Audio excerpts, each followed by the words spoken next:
Hello friends, કેમ છો? બધા મજામાં છો ને? તો આપણે ગ્રામરનું ચેપ્ટર હવે આગળ વધારીએ, બરાબર ને? કારણ કે આપણે ગ્રામરમાં જ હવે અમુક ચેપ્ટર્સ બાકી છે, બરાબર ને? આપણે ટેક્સ્ટ બુક કમ્પ્લીટ થઈ ગઈ છે, ઈમેલ અને એસે પણ કમ્પ્લીટ થઈ ગયા છે આપણે, અને આપણા સિલેબસ મુજબ આપણે બહુ સરસ લાઇન ટુ લાઇન બધું કામ કરીએ છીએ. અને એવી આશા રાખું છું કે તમે લોકો પણ ઘરે બહુ સરસ મજાની મહેનત કરતા હશો, બરાબર ને? તો ચાલો, આપણું નેક્સ્ટ જે ટૉપિક છે ગ્રામરનો, એ ટૉપિક છે પ્રેપોઝિશન્સ, બરાબર? પ્રેપોઝિશન એટલે એનું ગુજરાતી થાય છે નામ યોગી અવયવો, બરાબર?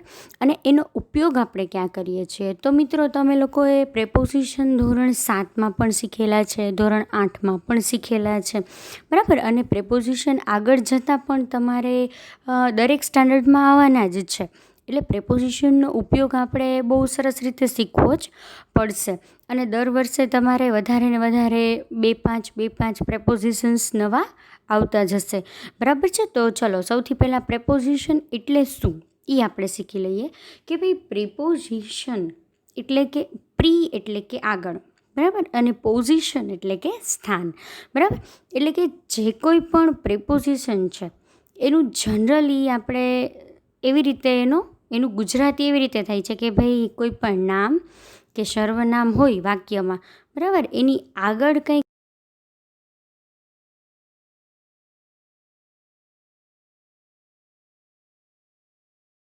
છીએ, બરાબર? આ વસ્તુ એક પહેલાં યાદ રાખજો. હવે પ્રેપોઝિશન છે એ કોઈ પણ શબ્દની આગળ આવે છે જ્યારે આપણે ઇંગ્લિશમાં વાત કરીએ છીએ ત્યારે, બરાબર? પણ જ્યારે આપણે એ જ વાક્યનું ગુજરાતી કરીએ, બરાબર, ત્યારે એ જે પ્રેપોઝિશન છે એ ક્યાં વહી જાય છે? તો શબ્દની પાછળ વહી જાય છે. એટલે જ્યારે ઇંગ્લિશ સેન્ટેન્સ તમે બોલો છો અને ગુજરાતી સેન્ટેન્સ બોલો છો, તો આ બે વસ્તુ ધ્યાન રાખવાની છે, બરાબર? તો એક વસ્તુ એ. ત્યાર પછી પ્રેપોઝિશન છે એની સાથે હંમેશા કર્મ વિભક્તિ હોય છે. જ્યારે એ પાછળ, બરાબર, આપણે એમ કહીએ કે આફ્ટર હિમ, કે તેની પાછળ તે જાય છે, બરાબર? રામની પાછળ તે જાય છે. તો જ્યારે આપણે આફ્ટર પછી વાપરીએ છીએ ને, આફ્ટર એ આપણું પ્રેપોઝિશન છે, બરાબર? તો આફ્ટર હિમ, તો હિમ એ આપણું કર્મ વિભક્તિનું રૂપ થાય છે. એ જ રીતે આપણે કહીએ છીએ કે ભાઈ, તું મારી સાથે ચાલ, બરાબર? તો વિથ મી, સાથે ચાલવા, સાથે માટે વિથ વપરાય છે, આપણે આગળ જોઈશું. તો મિત્રો, યાદ રાખજો કે પ્રેપોઝિશન સાથે આપણે કર્મ વિભક્તિનું રૂપ વાપરીએ છીએ. એટલે કે જ્યારે પ્રેપોઝિશન લખીએ એની પાછળ હંમેશા કર્મ વિભક્તિનું રૂપ આવશે.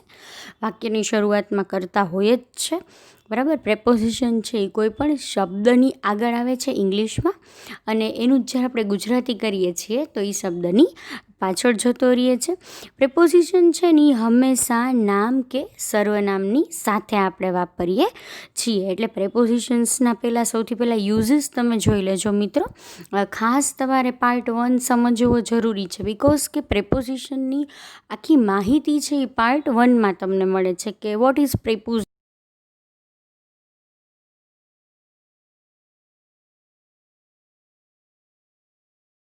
આવડી જ જવાનું છે, બિકોઝ થોડા ઘણા તો આપણે પહેલાંના વર્ષોમાં શીખીને આવીએ છીએ, બરાબર છે? હવે પ્રેપોઝિશન છે બાળકો, એમાં તમારે ખાસ એ જોવાનું છે કે પ્રેપોઝિશનની સાથે જ્યારે પણ ક્યારેક ક્રિયાપદ આવે છે, બરાબર, તો એ ક્રિયાપદને આપણે આઈએનજી લગાડીએ છીએ. એટલે કે એને વર્તમાન કૃદંતમાં આપણે એને ઉપયોગ કરીએ છીએ. ક્યારે? કે જ્યારે કોઈ પણ પ્રેપોઝિશન છે એની સાથે ક્રિયાપદ આવે ત્યારે, બરાબર? આ વસ્તુ પણ તમે એક નોટ ડાઉન કરી લેજો, જો તમારી પાસે નોટ અને પેન તમારા હેન્ડમાં હોય તો, બરાબર? હાથનો ઉપયોગ કરતા રહેજો, મગજનો પણ જોડે કરજો, કે જેથી કરીને તમે થોડું રાઇટ ડાઉન પણ કરી શકો. આ બધી જ વસ્તુ, બધા જ ગ્રામરના ટૉપિક છે એની હું તમને PDF સેન્ડ કરીશ, પણ જ્યારે હું તમને ઇંગ્લિશનો ચોપડો બનાવવાનું કહીશ ત્યારે, બરાબર? હજી આપણે આપણી ઇંગ્લિશની ફેર બુકમાં કશું લખતા નથી. તમે તમારા ક્લાસ વર્કની બુક છે અલગ બનાવી છે, અત્યારે ઓનલાઈન ક્લાસ કરીએ છીએ આપણે એની, તો તમે એમાં નોટ ડાઉન તમારી રીતે કરી શકો છો. ઓકે, તો ચાલો, પ્રેપોઝિશન એટલે કે નામ યોગ્ય અવયવ. અને એ પ્રેપોઝિશનનો ઉપયોગ હવે આપણે ક્યાં ક્યાં કરીએ છીએ? તો કોઈ પણ વસ્તુ છે, કોઈ પણ વ્યક્તિ છે, બરાબર. તો એનું સ્થાન બતાવવા માટે, સ્થળ બતાવવા માટે કે ભાઈ મારી આગળ બેઠેલો છે, મારી પાછળ છે, બરાબર ને, હું એની અંડરમાં કોઈ પણ કાર્ય કરું છું ને, મોનિટરને કંઈ કાર્ય સોંપેલું હોય એની અંડરમાં આપણે કંઈક કાર્ય કરીએ છીએ. તો સ્થળ દર્શાવવા માટે, સમય દર્શાવવા માટે, દિશા સૂચવવા માટે, બરાબર છે, કોઈ પણ વસ્તુ છે એની ગતિ સૂચવવા માટે, આ બધા જ માટે આપણે પ્રેપોઝિશનનો ઉપયોગ કરીએ છીએ. ચલો, ઓકે, ડન. તો પ્રેપોઝિશન વિશે કંઈ પણ પ્રશ્ન હોય તો તમે મને એની ટાઈમ પૂછી જ શકો છો.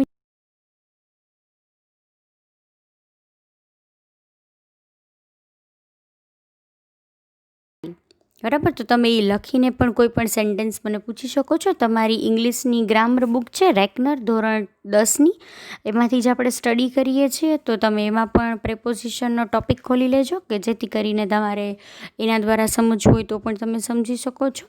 ઓકે, તો ચાલો આપણે આગળ વધીએ. પ્રેપોઝિશન એમાં આપણે અત્યારે પાર્ટ 1 કરીએ છીએ. ટોટલ આપણે પ્રેપોઝિશનને ઘણા બધા પાર્ટમાં અત્યારે ડિવાઈડ કરેલું છે, જેમાં આપણે મોડલ એક્ઝુલરીઝ 4 ભાગમાં શીખી લીધી.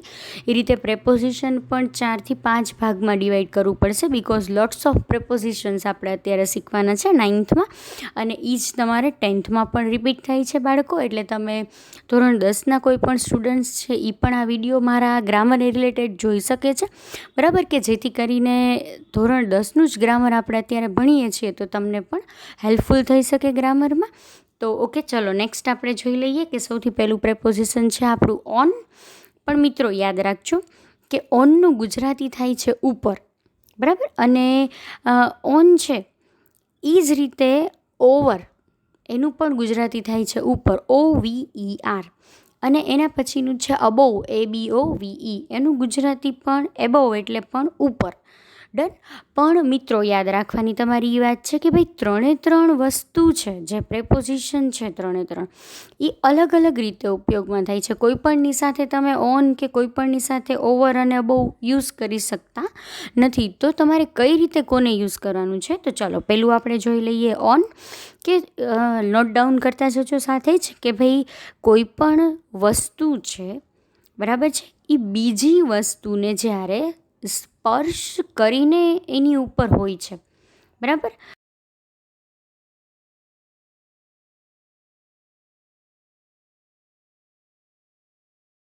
મિત્રો બીજી વસ્તુ એ છે કે ભાઈ ઓનનો ઉપયોગ તમે સમય દર્શાવવા માટે પણ કરી શકો છો, બરાબર છે. સમય દર્શાવવા માટે પણ ઓનનો ઉપયોગ થાય છે. અને ત્રીજો નંબર છે કે ભાઈ આપણે ક્યાંક ચાલીને જાય છે એક જગ્યાએથી બીજી જગ્યાએ, બરાબર, તો ત્યારે પણ ઓનનો ઉપયોગ થાય છે. તો ચાલીને જવાના સંદર્ભમાં પણ ઓન વપરાય છે. એક વસ્તુ પર બીજી વસ્તુ પડેલી હોય છે ત્યારે પણ ઓનનો ઉપયોગ થાય છે, બરાબર. અને કોઈ પણ વસ્તુ છે એ જ્યારે કોઈ પણ સમય દર્શાવવાની વાત છે ત્યારે પણ ઓનનો ઉપયોગ થાય છે. તો ચલો હવે એના એક્ઝામ્પલ્સ જોઈ લઈએ કે the Ramayana is on the table. તો જો સ્પર્શ કરીને પડેલી છે કે ભાઈ રામાયણ છે આપણું ધાર્મિક પુસ્તક છે એ ટેબલ પર પડેલું છે એટલે ઓન ધ ટેબલ. ત્યાર પછી there is a clock on the wall. હવે જો તમને એમ થશે કે ભાઈ ટીચર અહીંયા તો વોલ છે એની ઉપર ઘડિયાળ છે તો એ તો આપણે કઈ રીતે ગણી શકીએ, બરાબર. પણ એક વસ્તુ યાદ રાખવાની છે મિત્રો કે ભાઈ દિવાલ ઉપર ઘડિયાળ છે, ભલે સ્પર્શ કરીને નથી, બરાબર, પણ એને ટીંગાડેલી તો છે જ એના ઉપર, બરાબર છે. તો ટીંગાડેલી વસ્તુ છે એના માટે પણ આપણે અહીંયા ઓનનો ઉપયોગ કરી શકીએ છીએ. ત્યાર પછી છે કે she arrived at a party on time. જો આપણે વાત કરી કે સમય દર્શાવવા માટે પણ ઓનનો ઉપયોગ થાય છે, તો અરાઇવડ એટલે આવવું કે ભાઈ એ જે ગર્લ છે એ પાર્ટીમાં આવી, પણ કેવી રીતે આવી, તો ઓન ટાઈમ, સમયસર પાર્ટીમાં એ પહોંચી જાય છે. તો સમય દર્શાવવા માટે ઓનનો ઉપયોગ. We leave on the second floor.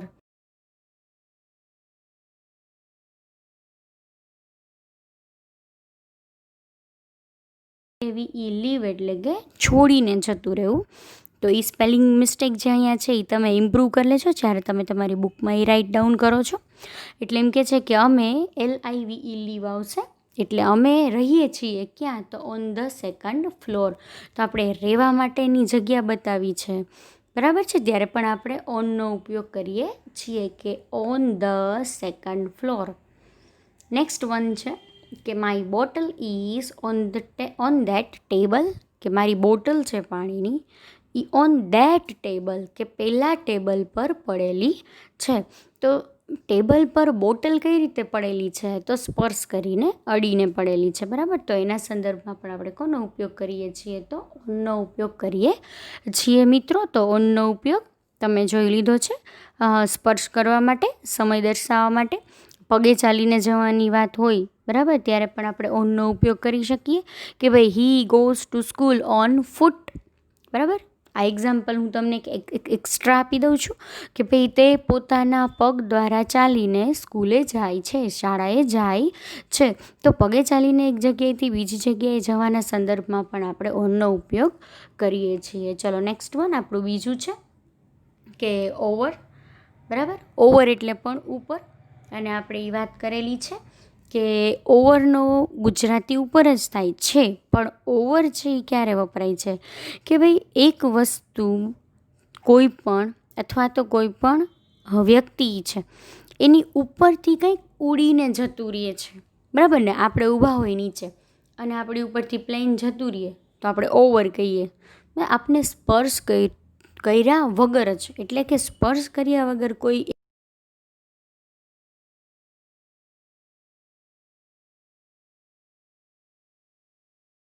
ઓવરનો ઉપયોગ છે એ જ્યારે આપણે એમ કહીએ છીએ કે ભાઈ બધી જ જગ્યાએ આવું છે, સર્વત્ર, તો બધી જ જગ્યા એવું બતાવવા માટે પણ ઓવર વપરાય છે. ત્યાર પછી આપણે એમ કહીએ છીએ કે ભાઈ કંઈક પૂરું થઈ ગયું છે, બરાબર ને. આપણે એમ કહીએ છીએ કે ભાઈ તમારો ટાઈમ છે ને પૂરો થઈ ગયો છે, ચાલો પેપર મૂકી દો લખવાનું. તો આપણે એમ કહી શકીએ કે યોર ટાઈમ ઇઝ ઓવર, બરાબર. નાવ સ્ટોપ યોર પેન, ચલો અત્યારે જ તમારી પેનને બંધ કરી દો, બરાબર. હું પેપર કલેક્ટ કરવા માટે આવું છું તમારા. તો જ્યારે સમય ક્યારેક સમાપ્ત થઈ ગયો છે અથવા તો કોઈ પણ ક્રિયા પૂરી થઈ ગઈ છે, તો એવું દર્શાવવા માટે પણ આપણે ઓવરનો ઉપયોગ કરીએ છીએ. તો મિત્રો યાદ રાખી લેજો. સૌથી પહેલાં તમે જ્યારે પણ લખો છો તમારી બુકમાં, તો હું જે સમજાવું છું એ રાઇટ ડાઉન કરજો. ધેન તમે એક્ઝામ્પલ લખી શકો છો, જો તમારે લખવા હોય તો ઇટ્સ યોર ચોઇસ, બરાબર છે.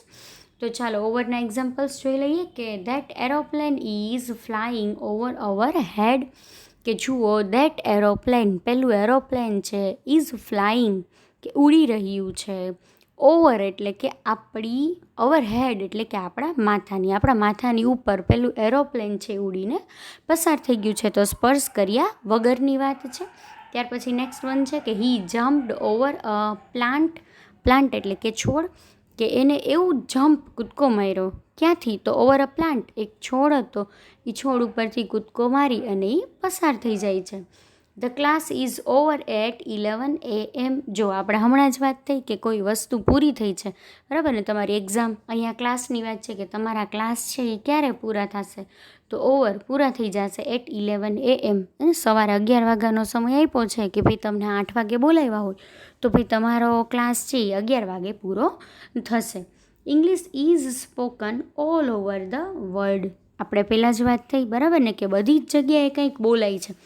તો ઇંગ્લિશ એવી લેંગ્વેજ છે ને મિત્રો કે જે આપણે કોઈ પણ સ્થળે જઈએ, કોઈ પણ કન્ટ્રીમાં જઈએ, કોઈ પણ સ્ટેટમાં જઈએ આપણા ભારત દેશમાં, તો બીજી કોઈ લેંગ્વેજ આપણને આવડે કે ના આવડે, પણ English is necessary for all, બરાબર ને. આપણા બધા માટે ઇંગ્લિશ બહુ જરૂરી છે. તો એમ કે છે કે ભાઈ English is spoken all over the world, આખી દુનિયામાં અંગ્રેજી બોલાય છે. અને નેક્સ્ટ વન છે કે the dog jumped over the wall, કે પેલું કૂતરું છે એ જમ્પ્ડ ઓવર એટલે કે કૂદકો લગાવીને ક્યાં વયું જાય છે, તો ધ વોલ એટલે કે દિવાલની પેલી બાજુ હોય, તો એ દિવાલને સ્પર્શ કર્યા વગર પેલી બાજુ જાય છે, એટલે jumped over the wall. Okay, ચલો નેક્સ્ટ વન છે કે અબોવ. તો આપણે અબોવ વિશે સમજી લઈએ. અબોવ સ્પેલિંગ તમે ખાસ જોતા જાજો મિત્રો, કારણ કે સ્પેલિંગ તમારા માટે બહુ જરૂરી છે. એક્ઝામમાં તમને ઇન્ટુ બ્રેકેટ ઓપ્શન્સ ના આપેલા હોય તો તમને સ્પેલિંગ આવડવો જોઈએ. તો ઓવરનું ગુજરાતી પણ ઉપર જ થાય છે. આપણે આ વાત પહેલાં જ જોઈ લીધી કે ઓન, ઓવર અને અબવ એ ત્રણેય ગુજરાતીમાં ઉપર, પણ ત્રણેયના ઉપયોગ અલગ અલગ છે. કે ભાઈ સ્થળ દર્શાવવો છે કોઈ પણ વસ્તુનું, ત્યારે આપણે એબવનો ઉપયોગ કરીએ છીએ, બરાબર. ત્યાર પછી કોઈ એક વસ્તુ છે એની ઉપર બીજી વસ્તુ છે એ કોઈ ટીંગાડેલી હોય, લટકાડેલી હોય, પણ એને સ્પર્શ ન કરતી હોય. જો આપણે પહેલાં ઓનમાં જોયું હતું ને કે ભાઈ વોલ ઉપર ક્લોક છે, પણ એ જ્યારે અડીને રાખી છે ક્લોક તો ઓન, પણ આપણે લટકતી રાખી હોય, બરાબર ને. લેમ્પ છે એ લેમ્પ આમ લટકતો રાખ્યો હોય ત્યારે આપણે એમાં અબવનો ઉપયોગ કરીએ છીએ. તો કોઈ વસ્તુ જ્યારે પણ ટીંગાડેલી હોય, સ્પર્શ કર્યા વગર એના ઉપર રાખેલી હોય છે, બરાબર, કોઈ પણ બીજી વસ્તુ પર, તો ત્યારે એબવનો ઉપયોગ થાય છે.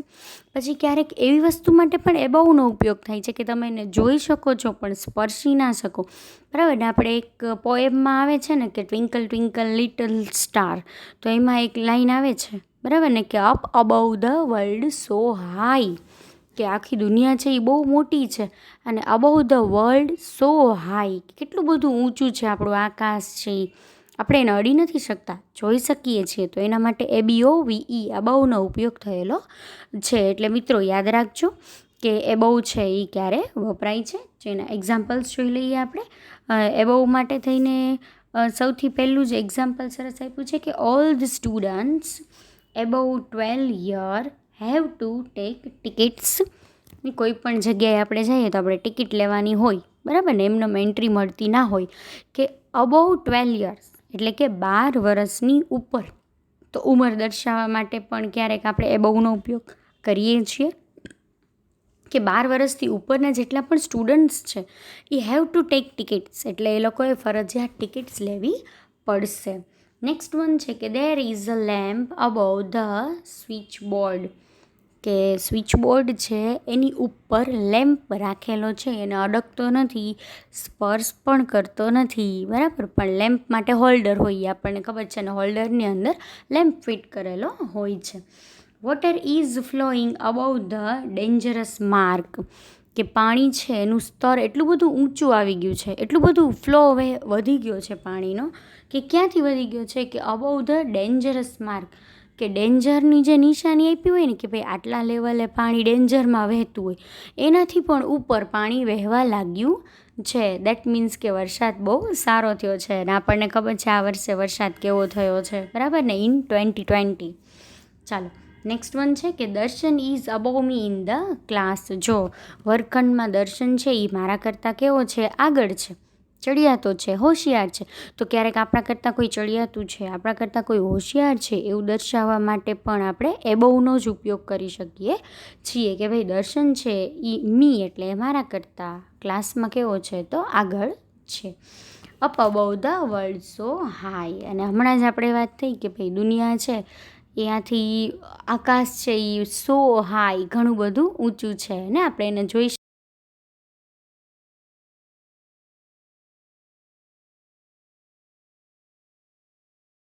તો ઓન, એબવ અને ઓવર, આ ત્રણ પ્રિપોઝિશન્સનો ઉપયોગ આપણે ક્યારે કરીએ છીએ, તો કોઈ પણ વસ્તુ ઉપર છે એના માટે. પણ દરેક વખતે ઉપર નહીં, ઉપર એનું ગુજરાતી છે ઓનલી, એ ત્રણેયનો યુઝ છે એ ડિફરન્ટ એટલે કે અલગ અલગ હોય છે. ચલો નેક્સ્ટ વન આપણે વયા જઈએ ઇનમાં, બરાબર. ઇન એટલે કે માં અથવા તો ની અંદર, કોઈ એક વસ્તુની અંદર બીજી વસ્તુ પડેલી છે, બરાબર, અથવા તો કોઈ વસ્તુની અંદર કોઈ વ્યક્તિ છે, કોઈ સ્થળની અંદર કોઈ વ્યક્તિ છે. તો આવું દરેક વસ્તુ દર્શાવવા માટે આપણે ઇનનો ઉપયોગ કરીએ છીએ. કોઈ પણ સ્થાયી કામ દર્શાવવું છે. સ્થાયી કામ એટલે શું, કે he is in the politics, કોઈ વ્યક્તિ પોલિટિક્સમાં હોય, બરાબર ને, તો એનું સ્થાયી કામ છે, એ એનું પોલિટિક્સ છે એ બદલી નથી શકવાનું, બરાબર. તો ત્યારે પણ આપણે ઇનનો ઉપયોગ કરીએ છીએ. મિત્રો ભૂલ્યા વગર તમે પોઈન્ટ્સ નોટ ડાઉન કરતા જાજો, કેમ કે જો સ્કૂલ આપણી રીઓપન થશે ત્યારે પણ તમને આ બધું ફરીથી સ્ટડી કરાવવામાં આવવાનું નથી, તો તમે એની ટાઈમ આ વિડીયોઝ જોઈ શકો છો, બરાબર. અને એની ટાઈમ તમે તમારું જે કંઈ રાઇટ ડાઉન કરેલું હશે એ તમને ઉપયોગમાં આવી શકશે ઇન ફ્યુચર પણ. સો પ્લીઝ તમે તમારી પેન્સિલ ચડાવતા રહેજો. ત્યાર પછી સમય સૂચક જ્યારે શબ્દો બતાવવા છે, આપણે કહીએ છીએ ને કે ભાઈ આઈ વેન્ટ ટુ ગોવા ઇન જાન્યુઆરી, કે ભાઈ હું ગોવાથી પાછો આવી ગયો હતો, બરાબર, ગયો હતો સોરી, તો ક્યારે ગયો હતો, તો ઇન જાન્યુઆરી. તો જ્યારે આપણે સમય સૂચક શબ્દો બતાવ્યો સ્પેશિયલ કે ઇન જાન્યુઆરી, ઇન ફેબ્રુઆરી, બરાબર ને, ઇન 1993, 1993માં. તો આવા બધા સમય દર્શાવવા માટે પણ આપણે ઇનનો ઉપયોગ કરી શકીએ. પછી આપણે કોઈ વ્હીકલની અંદર બેસીને જવું હોય, બરાબર ને, કે he goes to college in a car, બરાબર. પણ એક વસ્તુ યાદ રાખવાનું કે ઇન પછી કોઈ પણ વ્હીકલનું નામ લખો તો એની આગળ આર્ટિકલ ઇઝ કમ્પલસરી, એટલે કે એ અથવા તો એન.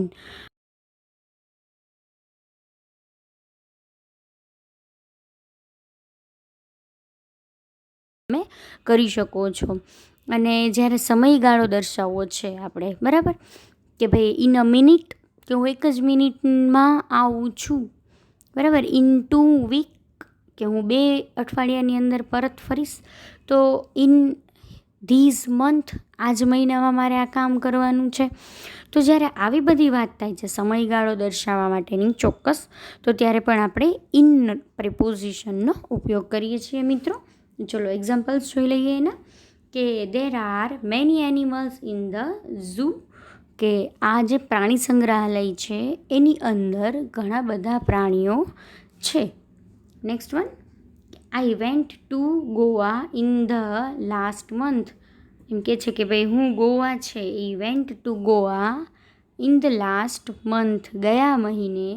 જો અહીંયા લાસ્ટ મંથ આવ્યું past tense, here is also simple past tense, એટલે કે વેન્ટ, ગોનું વેન્ટ થઈ ગયું છે. તો I went to Goa in the last month, એટલે કે ગયા મહિને હું ગોવા ગયો હતો. There will be a bank in 2022. હવે ઇન ફ્યુચરની વાત આવી, કે અહીંયા વિલ બી એટલે કે ભવિષ્યમાં બેંક હશે. ક્યાં? તો આ જગ્યામાં, બરાબર. કોઈ પણ જગ્યા ખાલી પડેલી છે એમાં બેંક બનાવવાની છે એ જગ્યા પર.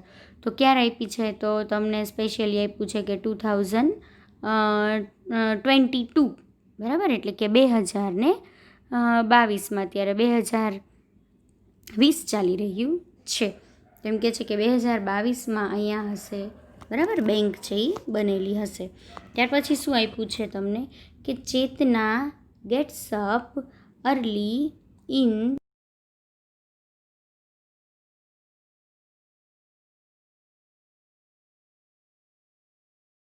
મોર્નિંગ, સમય દર્શાવ્યો એને કે ભાઈ બહુ સરસ વહેલી ઉઠી જાય છે. ત્યાર પછી આપ્યું છે તમને કે આઈ એમ ઇન ધ એજ્યુકેશનલ ફિલ્ડ, કે હું કેમાં છું અત્યારે. આપણે વાત આપી ને કે સ્થાયી કાર્ય, તો હું અત્યારે એજ્યુકેશન ફિલ્ડમાં છું, મારું કાર્ય ટીચરનું છે, ટીચિંગનું છે. તો હું કહી શકું કે આઈ એમ ઇન ધ એજ્યુકેશનલ ફિલ્ડ, એજ્યુકેશનના ફિલ્ડમાં હું અત્યારે છું. He was in America from 1990. હવે એનો સમયગાળો આવી ગયો કે એ 1990થી જ, બરાબર, 1990માં જ એ વયો ગયો હતો. તો ત્યાર પછી અહીંયા પરત નથી આવ્યો, ત્યારથી અમેરિકામાં જ વસે છે. તો જ્યારે સમયગાળો દર્શાવો છે ત્યારે પણ ઇનનો ઉપયોગ થાય છે. ઓકે મિત્રો, તો ચાલો આપણે જોયું ઇનના ઉપયોગો. હવે આપણે જોશું ઇન ટુ. તો યાદ રાખજો કે ઇન અને ઇન ટુ મિત્રો બંનેનું ગુજરાતીમાં અથવા તો ની અંદર જ થાય છે, પણ ઇન છે એનો અને ઇન ટુ એનો ઉપયોગ ડિફરન્ટ રીતે થાય છે, જેમ ઓન, ઓવર અને અબોવનો કરેલો છે. તો ઇન એટલે કોઈ પણ વસ્તુ, વ્યક્તિ એની એ સ્થાયી છે, બરાબર, ગતિ નથી કરતું. પણ જ્યારે કોઈ ગતિનો સંદર્ભ તમારે દર્શાવવો છે તો ગતિનો સંદર્ભ દર્શાવવા માટે તમારે ઇન ટુનો ઉપયોગ કરવો પડે છે, બરાબર, ગતિમાં કોઈ પણ હોય તો. એટલે ગતિમાં કોઈ પણ વ્યક્તિ અથવા તો કોઈ પણ વસ્તુને દર્શાવવા માટે, કોઈ પણ આપણે કાર્ય દર્શાવવા માટે ઇન ટુનો ઉપયોગ કરીએ છીએ. એ જ રીતે યાદ રાખજો કે ભાઈ અંદરની તરફ કંઈક ગતિ કરે છે, બરાબર, અથવા તો બહારની તરફ ગતિ કરે છે. ત્યાર પછી એક માધ્યમમાંથી બીજા માધ્યમમાં જાય છે ને, આપણે એમ કહીએ કે બહારથી અંદર વર્ગખંડમાં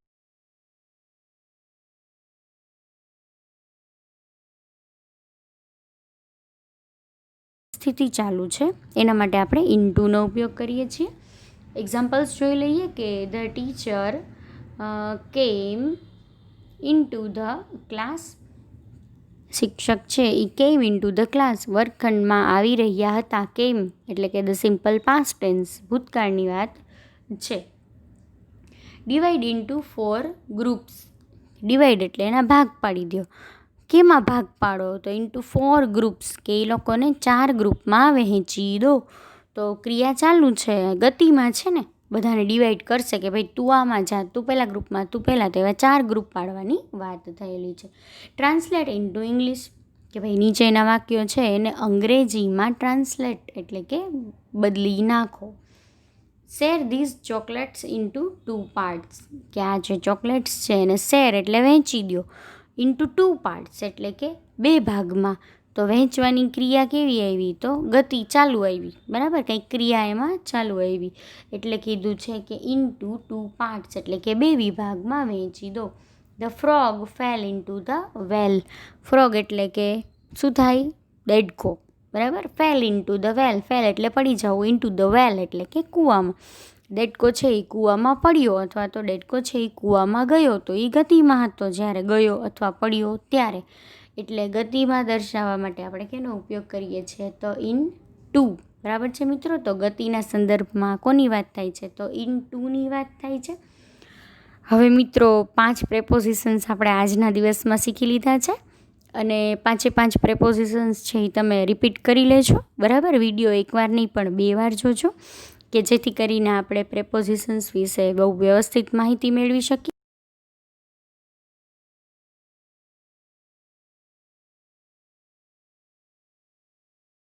કારણ કે આપણે જ્યારે પણ સ્કૂલ રીઓપન થશે અને આપણે બધું જો ભૂલીને આવશું, બરાબર ને, યુનિટ છે એ તો આપણે એની ટાઈમ રીડ કરી શકીએ છીએ, પણ ગ્રામર એની ટાઈમ કરવા બેસીએ તો આપણને જલ્દીથી બધું યાદ રહી જતું નથી.